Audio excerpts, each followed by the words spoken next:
right, Adam, thank you so much for talking with me today. My pleasure. Really appreciate it. I really enjoyed the movie a lot. And I'm a big Anchorman fan. And I wondered if you could choose anyone throughout the history of comedy to be in this movie, to recast it, who would you choose? Have you ever thought about that? Well, that's a fun question. Off the top of my head, I want to say Peter Sellers. Really? Just Wow. right off the top of my head.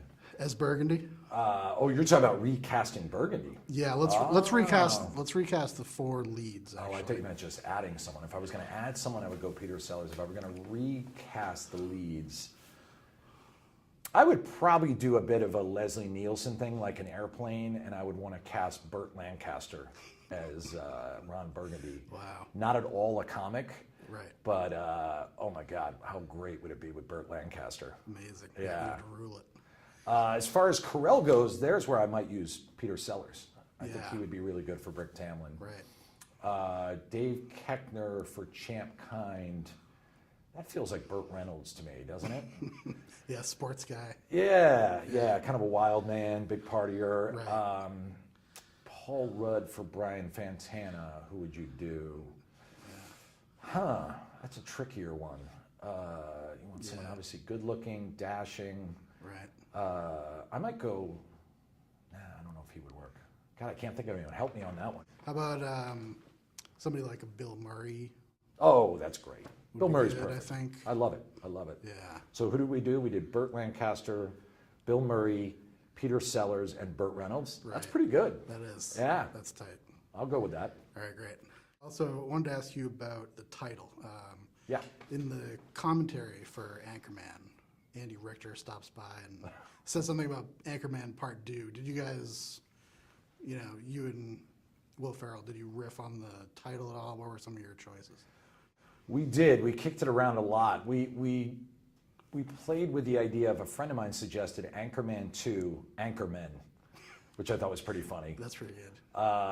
We played around with just meaningless phrases. So I think we had Anchorman 2, the clasp of the widow's spider, the widow's web or something like that, just doing phrases that meant nothing. Right. Anchorman 2, the rise of the evil force or something like that. Yeah. But ultimately we felt like simpler is better in this case. Just, there's been so much talk about Anchorman 2, just saying Anchorman 2. Felt like that was the power of it. Yeah. We even debated, do we do a 2 or not? Like, is a 2 cheesy? And then we decided, yes, it is, and that's why we like it. So we did Anchorman 2.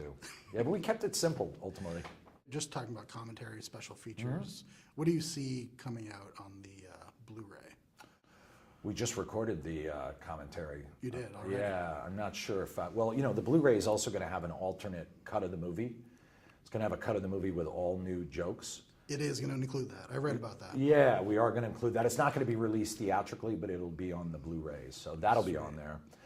As far as the commentary, we just recorded it, and what we're going to do is we recorded just the regular guys, Carell, Rudd, Ferrell, Koechner, myself, Apatow sat in for a bit, and we did a regular commentary where we just joked around, talked about the movie, and we're going to transcribe it, and we're going to have 6-year-old kids read it, playing each one of us. And then we're also playing around with the idea of maybe hip-hop artists doing the same thing, just playing each of us. That's good. So you might get 2 or 1, I'm not sure yet. But definitely we're going to do 6-year-old kids reading the transcript of what we said. Nice. Yeah. Awesome. You're a big comedy guy, and I just wondered if you could name some of maybe the lesser-known comedies that you really loved growing up or love now. Yeah, that's a fun question. Movie I always say I think is one of the hidden masterpieces is Mail Order Wife by Andrew Gerlin and Huck Bacco.